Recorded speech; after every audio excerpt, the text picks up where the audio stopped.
everybody. It is Steve, the Rogue Scholar, and today we are going to touch on something that most of us probably shouldn't have to give a shit about, and that is the debt ceiling.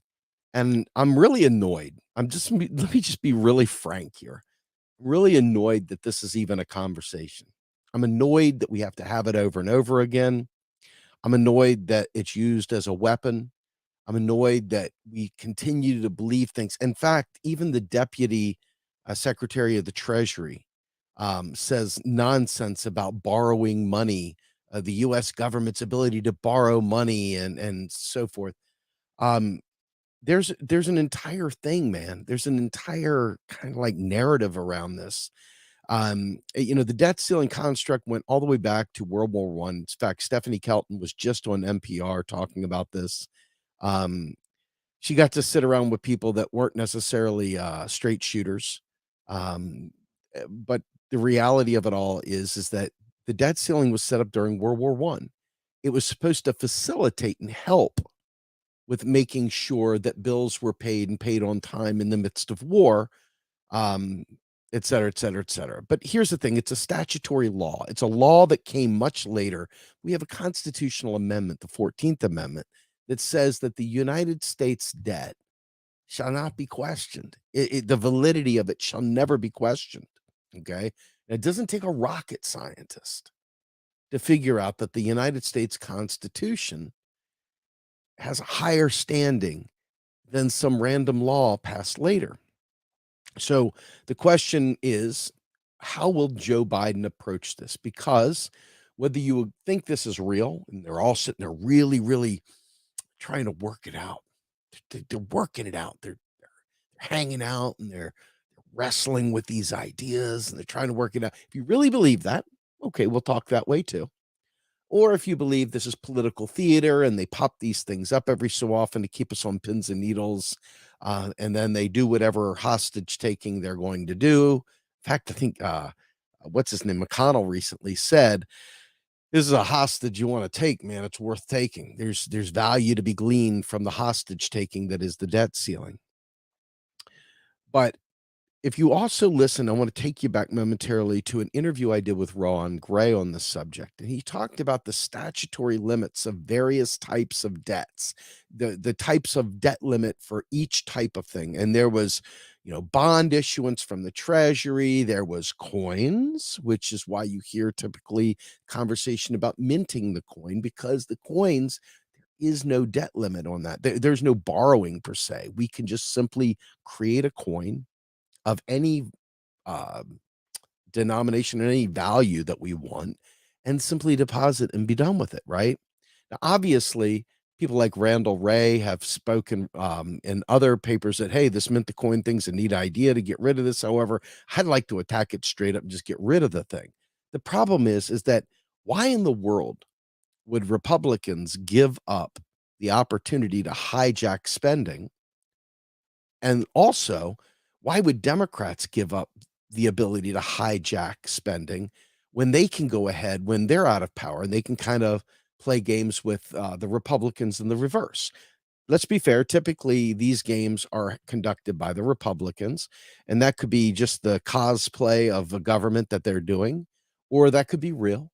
My belief system doesn't allow me to take this stuff too seriously, because when I hear elected officials talking about United States government borrowing money, I immediately think this person is either fucking lying, they're an idiot, or they're a paid actor. There is no valid excuse for saying the US government borrows money from anyone. It literally is the patent holder, it's the creator of a unit of account, of an inch, a pound, whatever.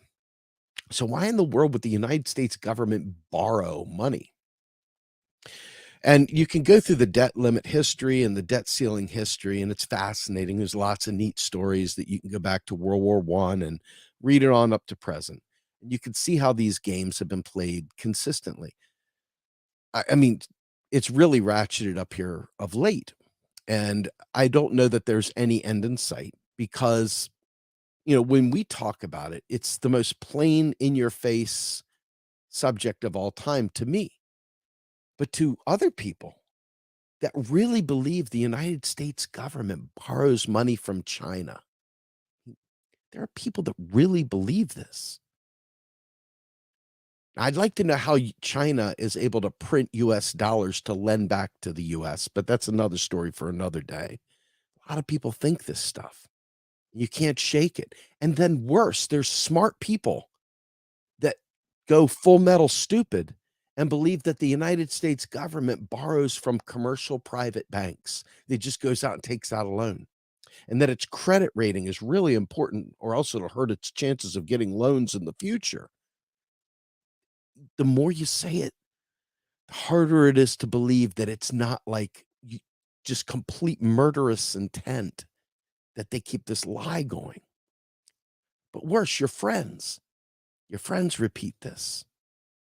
Your friends repeat this ad nauseum. Hell, some of you all probably repeat this. There's probably a few of you watching right now that are the kind of person that thinks, oh my God, I don't want to pass the debt to my grandchildren, right? And so each year, the president puts together a budget. He submits his budget to Congress, who passes a non-binding resolution to approve the budget.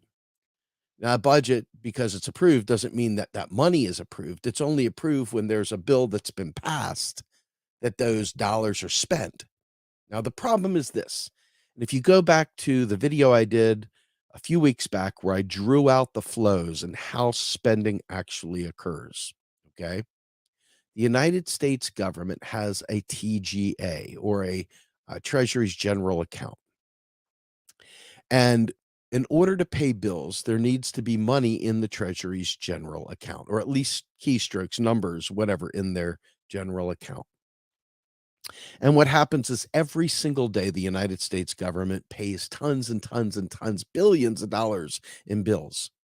And it also, quote unquote, brings in revenue of billions of dollars of tax revenue. Okay. Taxes aren't paid at the end of the year. They're paid throughout the year. Deposits are constantly made into the Treasurer's general account. They're constantly pulled back. But this is all smoke screen. Even the TGA is a fucking smoke screen. Okay. The whole thing is a smoke screen. And I'm not saying this in the traditional way that people that don't understand this stuff, so yeah, it's a psyop or whatever, right? Whatever things that people don't understand this stuff say to cover up the fact that they don't know what they're saying. Those things. We're not talking that because we do know what we're saying. Okay. But the Treasury's general account is just a silly little thing that they use to make payments out of. There's no reason that they could not have an overdraft. There's no reason that they couldn't do that, other than the fact that there's a rule on the books that says you can't do that. So there's all these little rules they put in place that are like bullshit. They don't really mean anything. It's like telling your child that they won't get pregnant if they put an aspirin between their knees, and they actually put the aspirin between their knees. Okay. This is the kind of stuff that the debt ceiling, the Treasury's general account, all these things are. They're props to give legitimacy to all this hand wringing and all this voodoo logic, okay, of how hard it is and how we got to borrow money and the Treasury's got to issue Treasury bonds out there, blah, blah, blah. But what is a bond? A bond is nothing more than a savings account. That's it. A bond is a savings account with specific instructions for when it comes to maturity. In other words, like a savings account, you just put your money in the savings account and it could stay in there forever, right? And whatever the interest rate is, it's 1%, 2%, whatever, that savings account will continue to grow in the fashion in which you agreed to take on the savings. Well, that is all a bond is as well. That's all a bond is. The difference is that it's got a timer on it. Okay. It might be a 6-month timer. It might be a 1-year timer. It might be a 5-year timer. Okay. And the intent there is there's a penalty to pulling your money out before that timer strikes zero. Okay. And so with all that, I think it's important to take a step back and recognize that anything that we try to do, any possible idea that we come up with for how to get around the debt ceiling is missing the fundamental point that the debt ceiling, they don't want to get around it. They're not looking for a way around the debt ceiling. This is why Joe Biden hasn't come right out and done the 14th Amendment yet. Okay? Because once he does the 14th Amendment, once he pulls the 14th Amendment, it can never be unpulled. The 14th Amendment will suddenly be the way it works, period. And you can effectively end all debt ceiling debates going forward because you know that the 14th Amendment, which says that the United States government will always pay its bills, period. Okay? And if that 14th Amendment holds up against this rando law, which it would, in any logical sense, it would absolutely be the end of it all. Well, what happens when the Democrats aren't in power or they are in power and vice versa? They use these tools as a means of hijacking a political agenda. Has absolutely nothing to do with actually saving the country money or preserving the debt so our grandchildren don't, take on this stuff. The overall debt is over $31 trillion in the United States. Think about that. 31 trillion in debt. Now, what that means in the real world is that we've got 31 trillion in basically securities of some sort. It actually is the net money supply to the penny. It's the sum total of every untaxed dollar in existence. Okay. Now, the interesting thing is that because there are types of debts, the debt ceiling doesn't pertain to all of them. It only pertains to the United States government sending out treasuries to authorize additional deficit spending. That's it. To bring in cash, they'll sell treasuries, and that'll go into the Treasury's general account, blah, blah, blah. It's all smoke screen, though, folks. It's all a smoke screen. Now, one of the funny things I heard today, let's see if you guys find this nearly as funny as I do, because you're going to see it ties together with an awful lot of other issues. If the debt ceiling isn't lifted, guess what payments can't be made? Social Security payments can't be made. Just that alone.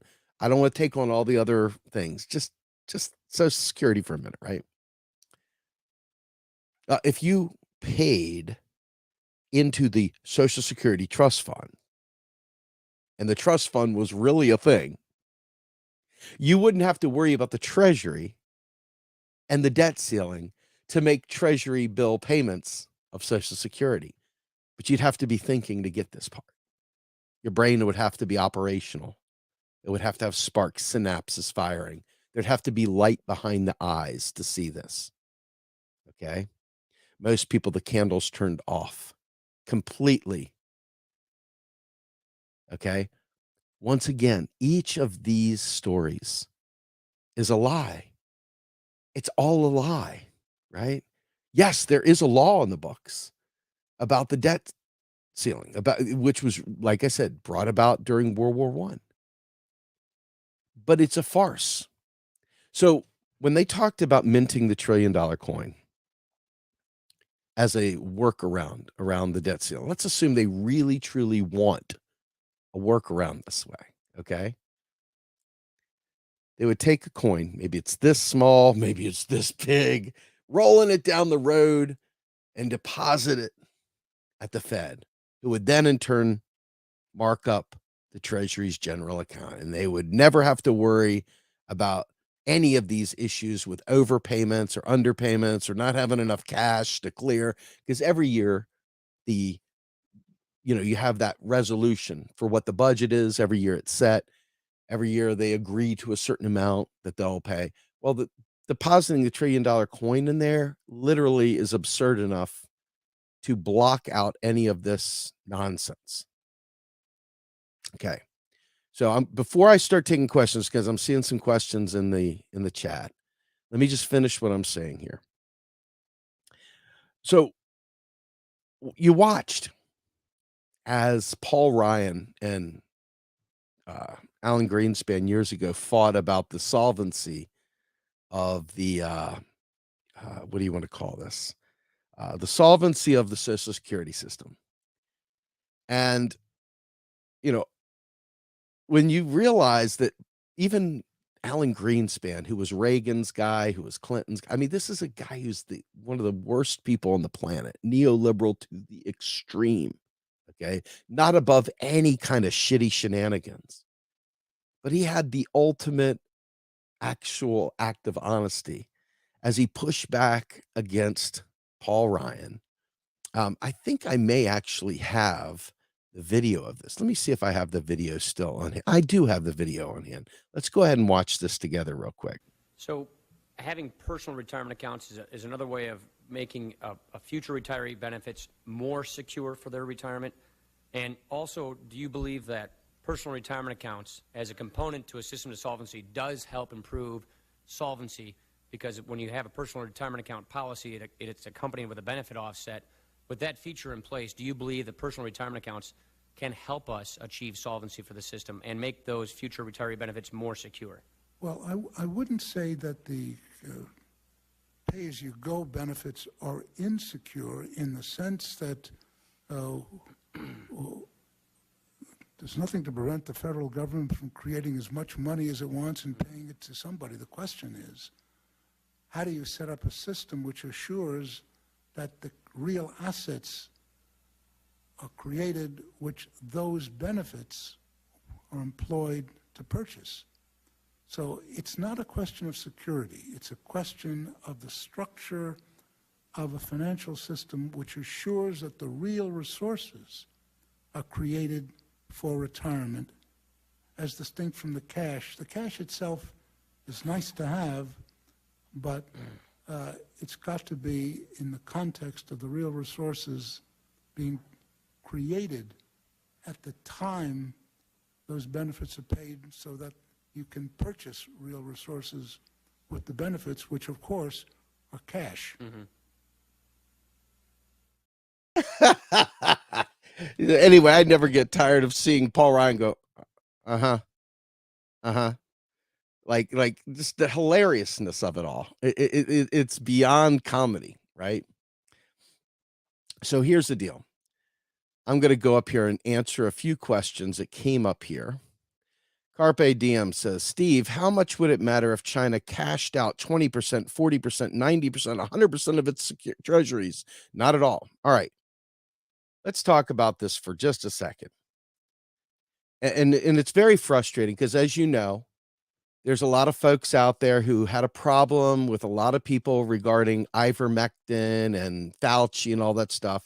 So instead of agreeing to disagree on vaccines, they went the full Monty and they listened to trash platforms that pump up nonsense about China and debt and Bitcoin and other things. I see out there. I know who you are. I know the people out there that gave up on real honest reporting and went off and chased these people and said, I can put up with every other lie they tell as long as they tell me good things about ivermectin. I see you. I know who you are. Your ivermectin moment is over. But the rest of this debt stuff you fucked us on, it's here to stay, baby. All because you sold out for an ivermectin deal. It's gone. It's over. It's done. But not the debt and not all the shit we've got to deal with because of it. And because you gave rise to these shitty platforms that pump up all this nonsense about debt, deficits, China, and all the other crap, well, we're fucked now. Thank you. Give yourself a round of applause. Pat yourself on the back. I'm sure Joe Rogan and others congratulate you for that. All right. That said, put my gun back in my holster here for a moment. When I think about China literally sells huge amounts of goods and services into the United States. And when China sells goods and services into the United States, it receives US dollars. Okay? It receives US dollars. Now, what it does with those dollars is another thing altogether, because it's still got to be able to facilitate transactions done in US dollars. If they sell off all their treasuries, it's just going to make it harder to do business. Nothing more than that. Warren Mosler says all we owe China is a bank statement. Okay. Now, ask yourself, the safest investment, bar none, is United States Treasuries. There's nowhere in the world you can put your money, regardless of this debt ceiling stuff. There is nowhere in the world that you can put your money safer than in the United States Treasuries, period. Okay. Now, part of the problem here is that if we don't pay our bills, it will rock the confidence in the dollar and people may not want to buy treasuries and blah, blah, blah. Right. Well, if you listen to MMTers at all, and you should, maybe not on all their political stuff, but you should definitely understand it in terms of the legal framework and in terms of the monetary system. Okay. With that in mind, you got to understand that China has to do business with us, or they don't. If they choose not to do business with us, we would find a replacement. They would find a replacement to do business with. We would find a replacement. But one of the reasons why China is not like a great place to store your money, save your money in China, because they don't have a robust finance system. That's not good.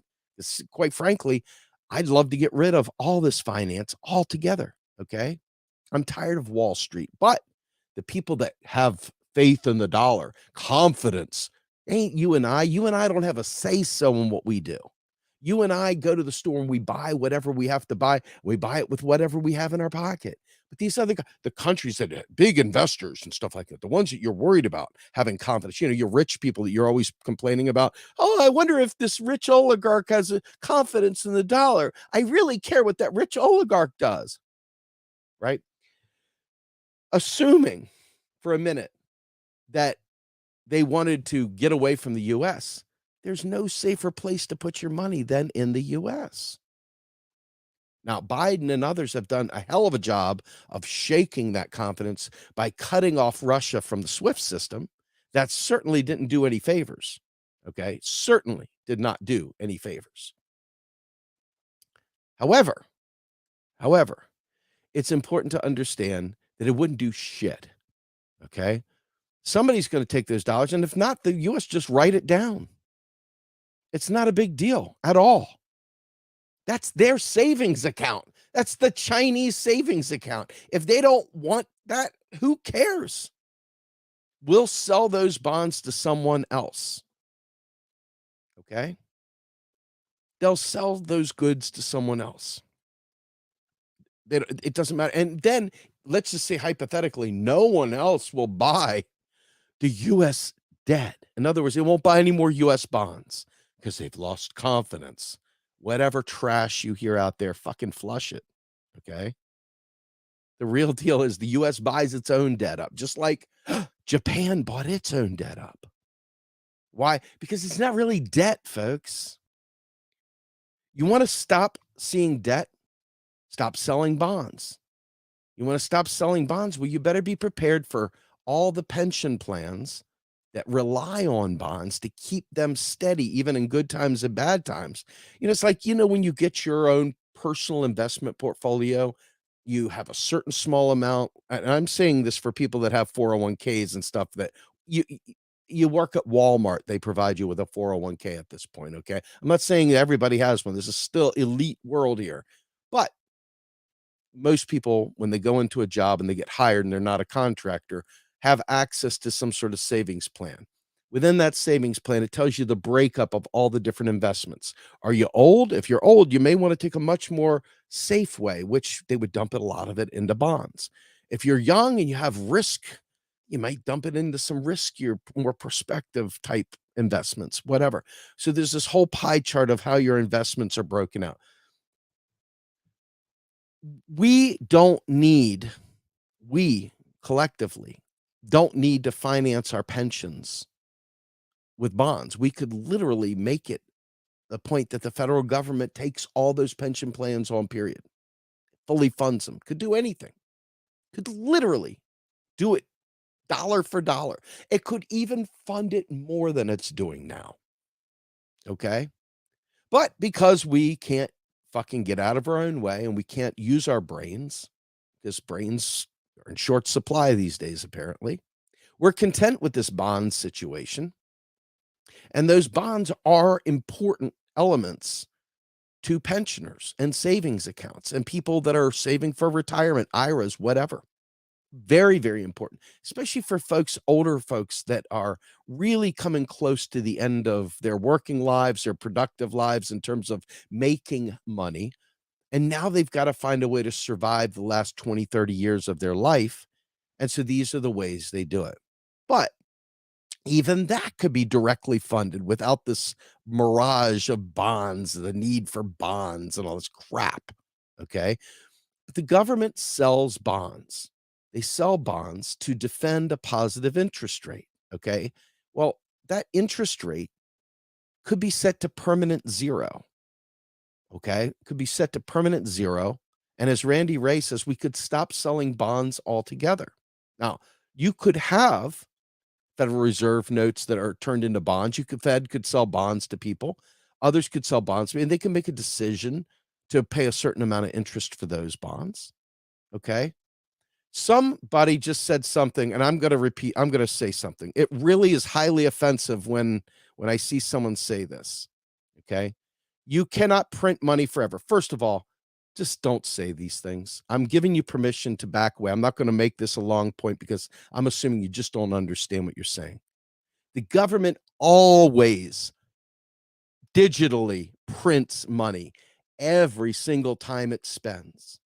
And every single time it taxes, it digitally removes and deletes and destroys currency. It doesn't respend it. So it's not like they're just filling the thing up and just printing money. That is the most uneducated thing to say. We don't want to do that. We want to be the smart ones. We never want to be the people that say things that aren't smart. And that's something that's not smart. It's something we've all probably said at some point in time. It's something we should never say again because it's not even in the realm of truth. It's a lie, right? It's not true. It's a fairy tale. It's a myth. It's a legend. It's a lie. It's a nothing burger.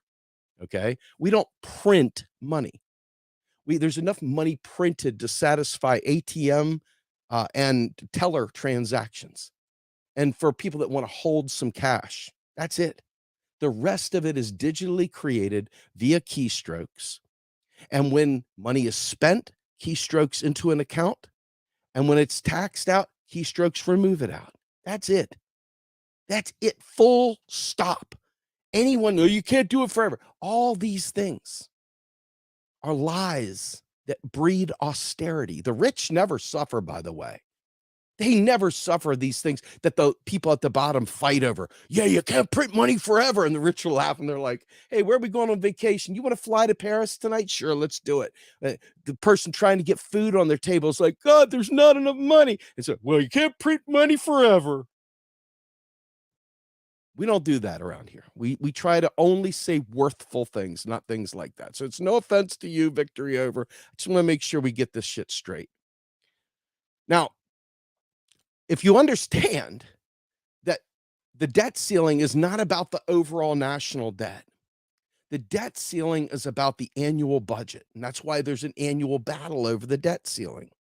So when the president passes a budget and you get up to the point of what the allowable debt is for that month, when I say debt, again, it's selling treasuries. And when do we sell treasuries? Ask yourself this. When do we sell treasuries?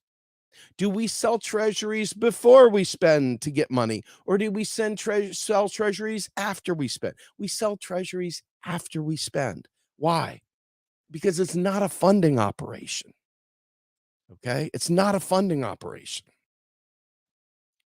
So there was a paper Kelton put out long time ago. And that paper that she put out was, Can Taxes and Bonds Finance Government Spending? And she went through the whole stabs and tabs thing. This is a white paper, peer-reviewed white paper. I suggest everyone go out and read it. It's under the name Stephanie Bell. In fact, somebody wants to look it up, they can do it. I've done it too many times. Somebody please, particularly if there's an admin from the team, go out there and drop Stephanie Bell's white paper in about can bonds finance governments, bonds and taxes. And taxes and bonds literally do not do this. All right. So that said, this concept is going to keep going on, and it's never going to impact the rich. I want you to understand that these debt ceiling battles is not impacting the wealthy. This is not hurting the wealthy.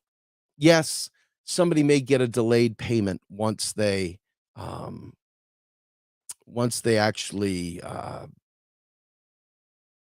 look at it. Anyway, I'm gonna skip past that momentarily.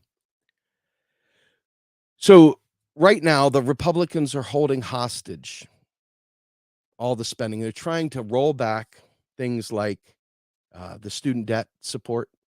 It was minimal, folks. Biden's student debt relief was like nothing. It didn't even cover the interest for most people. Okay. We're talking about a very, very meager thing, but they're going to claw it back. They're going to use it to hold it hostage. The next thing, the most important one of that is that, quite frankly, if we go through this every year, then you should be able to have a historical record of going through this every year. And there is a historical record. Most of the times they just simply do it without any fight. There's no fight. There's no fight. But here recently, there has become a constant fight. And it's a constant battle because why? What have MMTers poorly done? MMTers, first of all, poorly stuck together. They got too many little cliques running off in their own little ways. But the other thing that MMTers haven't done is made the case, not just to Democrats who still consistently say the most stupid shit about their hard-earned tax dollars, okay? But it's the Republicans. Now, if we were Republicans, let's say, and maybe one of you is out there, why, I don't know, but let's just say you were, and you really believe in your heart of hearts that the government is taking on unsustainable debt, that they're just printing up money. They're just printing it away, man. Print money. God damn, they're devaluing the dollar, right? Never mind the fact that we're not on a gold standard anymore, so we don't have a base to devalue. We don't have a base to debase. It's a free-floating fiat currency. So never mind the fact that it's completely bullshit, all right? Let's just say it's real in fantasy world, right? If you believe that you're handing off debt to your grandchildren and you've been working tirelessly to ensure you don't have any debt to pass on to your grandkid, why the hell should the country pass on debt to my grandchildren when in reality it's just to pay for Johnny over there transitioning to Juanita? They're using my tax dollars to let children transition trans males to females. What the hell's going on, right? All this nonsense that they go on. And they believe, well, my hard-earned tax dollars should not be paying for abortions, right? Should not be paying for abortions, right? And so because we have not explained in spades that taxes are revenue, and as Warren Moser says, it comes from the old French word revenir, which means returned. It was returned back. Where did it get returned to? The government, right? The government from whence it came. Okay. So the idea of revenue is not the same thing as receiving something to spend. It's not going into a piggy bank where we spend. Now, what happens, unfortunately, and this is where good friends disagree. I'm not going to give it any air cover, though. I'm just going straight for the kill shot. Okay.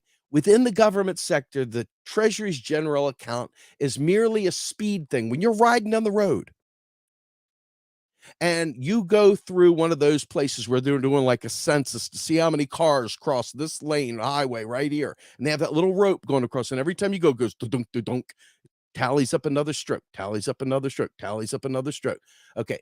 We're doing those sorts of things, not only in the Social Security Trust Fund, but also the Treasury's general account. In the end, there's a statutory requirement that says the Treasury cannot have any kinds of bounce checks. It can't have an overdraft, blah, blah, blah. Okay, because otherwise it'd be counterfeit, whatever. The reality is that it's all bullshit because within the government, there is no such thing as money. There is no such thing as money. It's only once it hits the private sector that it becomes actual money. All right. So within this space, they are literally creating a scenario where those Republicans feel completely valid and worrying about this unsustainable debt. Where the ever, forever is this money going to come from? We can't spend what we don't have. They don't realize that this money is literally spoken into existence by fiat, which is by decree. Look up the word fiat, you'll see by decree, okay, from Congress. Article 1, Section 8 gives your Congress the power of the purse. Now, of course, the laws that they have the power of the purse over have to go through the Senate and then have to go to the president for signature, okay? But once the legal requirements for passing a bill go through, the money that was promised to be spent on that bill was brought to you courtesy of your United States Constitution, Article 1, Section 8, okay? So this whole nonsense is ridiculous, but you must understand that they really believe this. So if you don't take the time, not only to learn so that you can disabuse your fellow Democrats and Republican friends, and of course, the worst, the libertarians, Jesus Christ, is there anyone less economically literate? I can think of a few, unfortunately. Probably some of my socialist friends are almost as economically illiterate as my libertarian friends. And I consider myself a socialist, so there you go. I'm calling you out, friends. But as long as that paradigm exists, Republicans have a leg to stand on. Do you understand? As long as we give the air of legitimacy to this stuff. Now, it's not just enough to say it's stupid and be done. It is stupid, and you should be able to be done. We shouldn't even have to talk about it because it's that stupid. But because, alas, they believe it.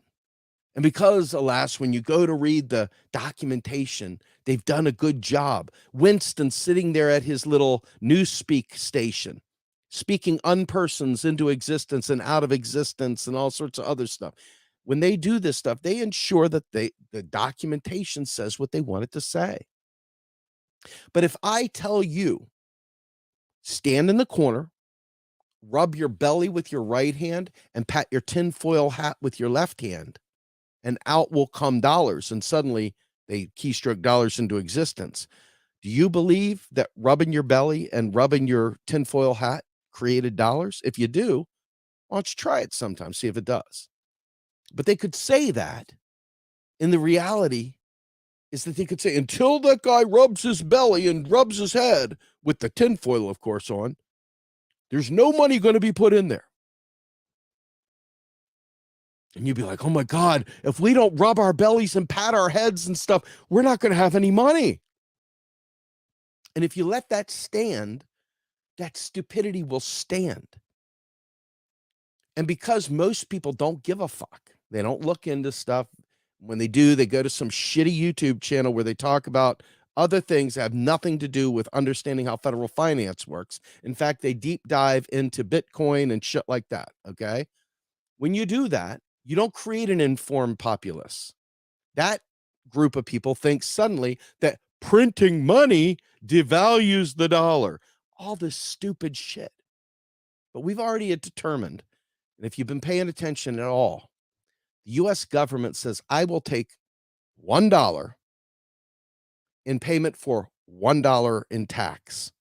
Okay? 1 to 1, always.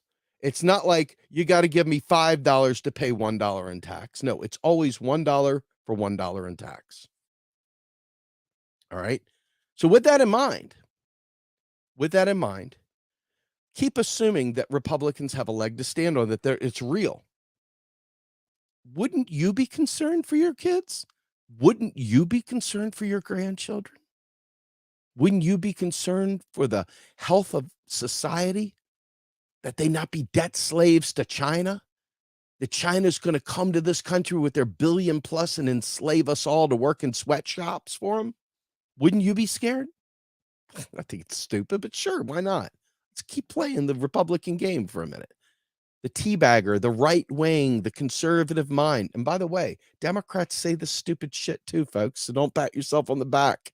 Don't get smug. You guys are saying the dumbest shit too.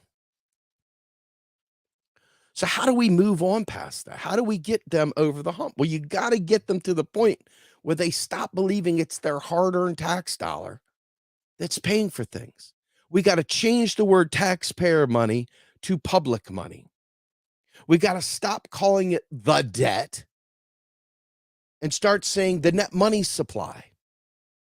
We got to stop acting like the US government borrows from private banks. And I'm so frustrated. There's lefties that say this shit and it disgusts me. Stop. Just fucking stop. Resist the urge to sound like a Sig Heil right winger. Resist. You have it within you. You alone have the power to not say stupid right-wing things thinking you're being cute lefty. You're not a cute lefty. You might be owning shit libs, but you're owning it from the fascist playbook. Pick a lane. Yes, Democrats suck, but that doesn't mean acting like a re-thug, thinking the gold standard's king. Doesn't mean any of that stuff is real. Okay? But you can clearly see there's logic to their thinking. In their mind, they're the most afraid people in the world, and they're also about fairness. So if they've been skipping the party on Friday nights, if they've been pinching pennies and making sure that they don't pass debt to their children, you can certainly understand their concern that you would be doing something irresponsible, creating a government that creates irresponsible spending with money they don't have. And that they're taking the hard-earned tax dollars you made that you purposely were avoiding spending so your grandkids wouldn't get it. Now they're taking your money away once again, and they're redistributing your money to some poor black kid, some poor trans kid, some immigrant coming to this country to ruin our society. Okay? I mean, think about what I'm saying. These parties are fucking political theater.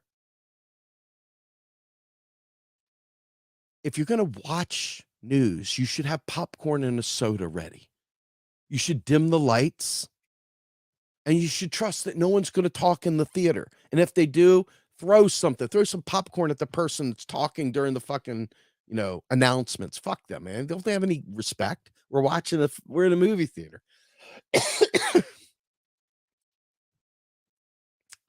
So now you can go further with this, obviously. Obviously, the ickies. I don't like that. Oh my God. You can almost envision Republicans who probably do this as much as everyone else, but you can almost think of Republicans as worrying about the butt sex, worrying about all kinds of other crazy stuff, okay? Stuff that just ickies them. They get the ickies, right? They just want to make sure none of that icky stuff does. But they also don't want to see people that are hurting rise up, because whether they acknowledge it or not, they were born on third base compared to the immigrants that come to this country seeking a new life. They were born on third base compared to all the black and brown people that were actually come from freedmen, from slave trade, not just the diaspora, but literally freedmen from our slave trade in the United States, people that were literally slaves. Okay. And they suddenly are like, well, why should we give them a handout? They forget all the shit that's gone on since we started importing slaves into this country. And they forget all the shit that went on during Reconstruction. And they forget all the shit that went on during the 1900s, the Industrial Revolution. Hell, they even forget about it today, because neoliberalism does something to help us forget about all this while we're going through this debt limit crap. Naturally, neoliberalism would like a token billionaire black person. It would like a token billionaire gay person. It would like a token billionaire president of, whether it be woman, black, whatever. They want those things. So why? What happens in regular discourse?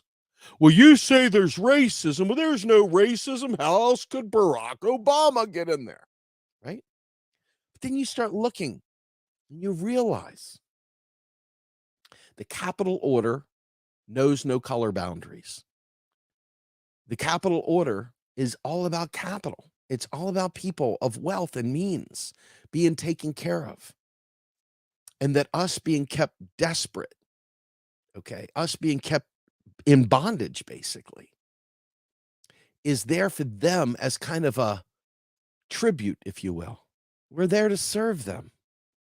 They need to keep enough of us hurting and hungry to continue to service the wealthy class that they cater to. And that is how we transferred from a slave environment to our modern open air slave environment where everybody can be a slave. Okay.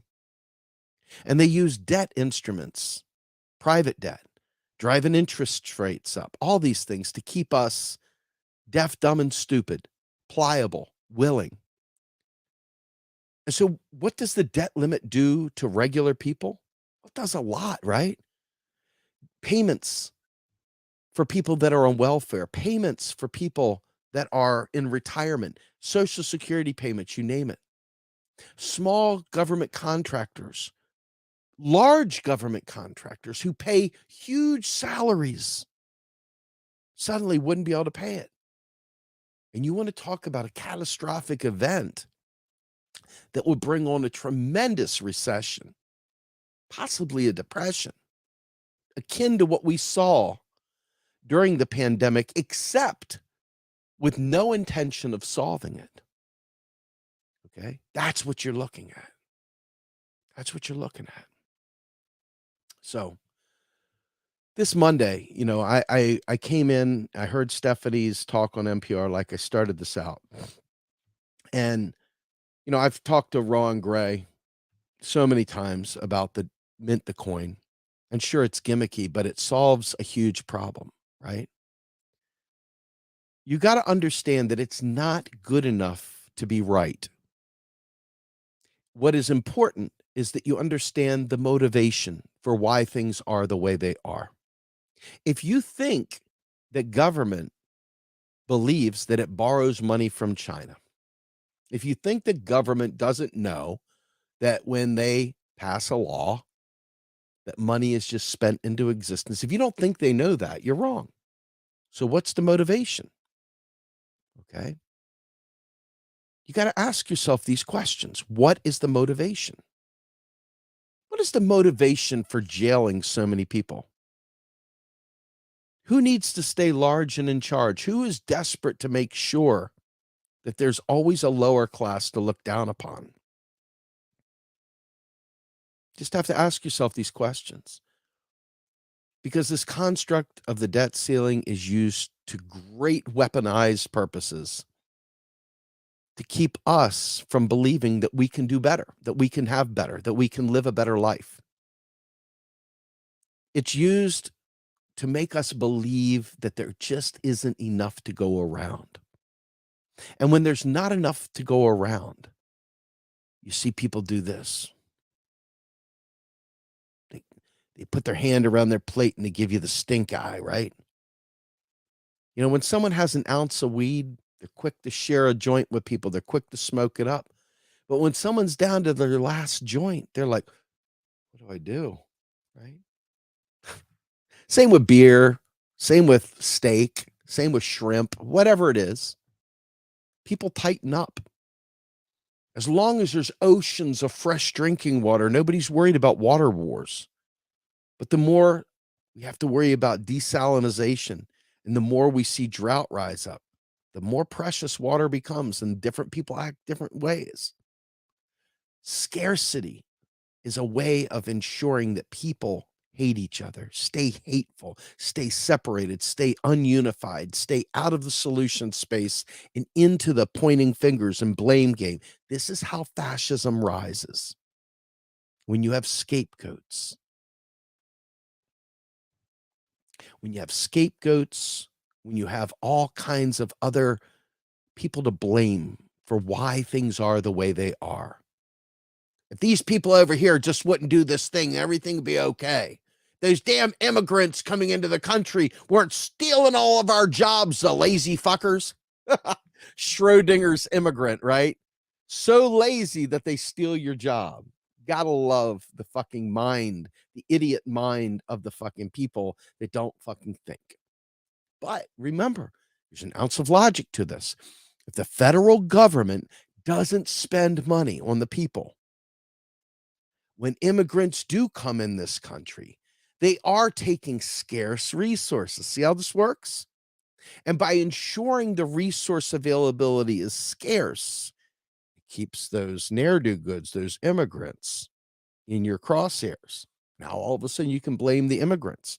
And oh my God, the gays. And oh my God, the trans kids. And oh my God, CRT. And oh my God, all this stuff plays directly into the fallout of the debt ceiling conversation. You don't even realize it, but it does. All this scarcity, every one of you that buy into this bullshit of the country not having money, it's run out of money. Well, it's run out of money based on games they're playing to intentionally make you feel like we can't do nice things. Because if the government can't do nice things like, I don't know, create NASA, well, then we can go ahead and give it to SpaceX and Virgin and all these other things to make the private sector look like it saved us. Oh my God, fuck NASA. We've got Elon Musk. See how this works? The great man of neoliberalism. The thing that turned me on, one of the big things that turned me on to MMT, was that Stephanie Kelton long ago said, let's render the rich irrelevant and do it without them. We don't need the rich's money. But see, everybody's so convinced. Oh, we got, how are we going to pay? Well, first thing we got to do, we got to get rid of the tax cuts. And then we got to cut military spending because we can't do it. We're out of money. How are we going to, we got to cut military spending or we won't have schools anymore. We won't be able to. You see this? When in reality, the money spoken into existence with a law, whatever. They're not going in. Imagine some old lady down at the mint. Well, I got to get a wheelbarrow to pull this printed cash out for us to spend on these bills. Just imagine that. Just imagine what I just said. They want you to believe that the government can't do anything at all, that it's completely powerless, that it requires private commercial banks to fund its operations. And then I say, wait, hold on. If that's the case, where the fuck these private banks get their charter to operate? Oh no, the government. So the government is king, but some dick shit fucking tries to tell, well, banks are subservient, but no, we're going to make it appear that the government borrows from them. So banks rule the world, not the governments. We can make the government look feckless and impossible until we say, hey, military, let's go ahead and drop some tactical nukes. All of a sudden, man, we got the most powerful army in the world. Can you imagine all these old skinny bankers running around as Apaches or dropping tactical nukes on them? The bankers wouldn't stand a chance because the bankers aren't large and in charge. It's an illusion. They were given a charter by the government to operate.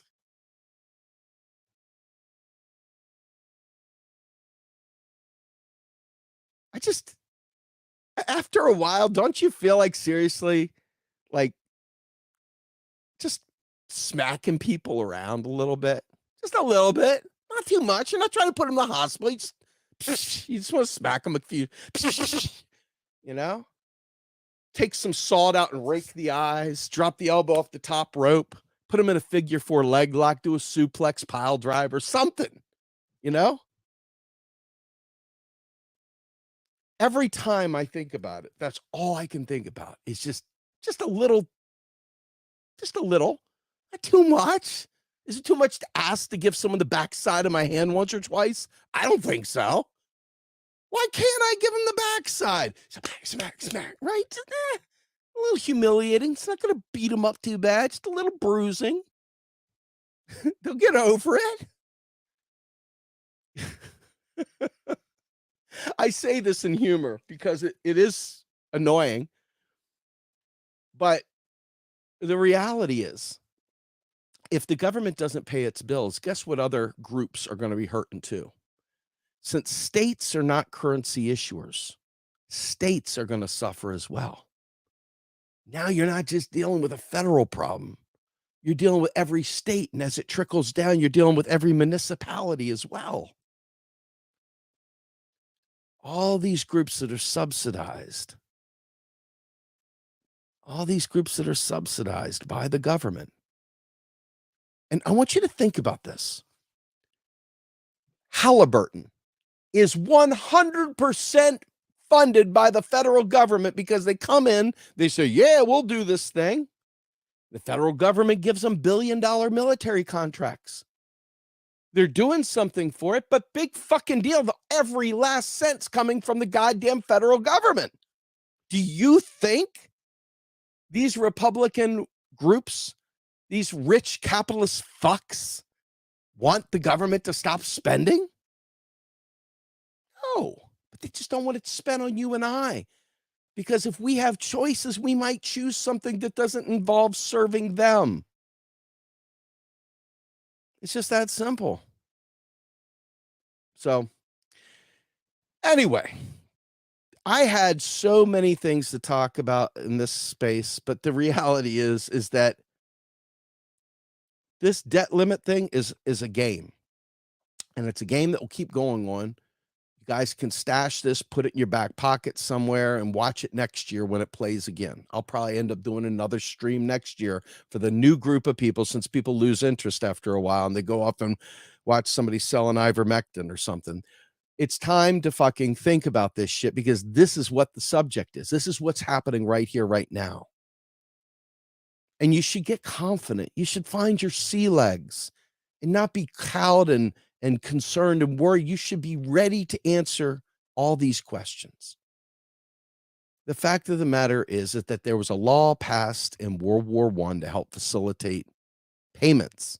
Now it's used as a means of litigating already promised, already spent bills that the federal government has incurred. And what they're trying to do is make the government not pay those bills so that it can look foolish and prove that government doesn't solve our problems. It's all about proving the government's inadequacy. It's all about making the government look feckless and impossibly, stupid. Because they want you to have to go to private credit. They want you to have to go to private institutions for your services. They want you to have to pay a fee, and they want you to be in perpetual precarity. False scarcity narratives make us all fearful for our lives, make us fearful for our families, make us fear every day. And this is what they've done. This is what they're achieving. It's all part of a way of saying, hey, that thing that happened during the pandemic, don't remember that we can spend trillions of dollars on the whim without spending a nickel, and there's no tax dollars involved. Don't forget all that. We got to get you back on page, man. We got to get you back in the fold, man. You're thinking too big, man. We need you back in. We need you back over here, man. We need you fucked up, insecure, neurotic, and emotional so we can control you. And with that, folks, I think my Grumbine moment is over, because I don't have anything further to say at this time. So I'm out of here. See ya. Yeah. I did that on purpose. Honest. Yeah.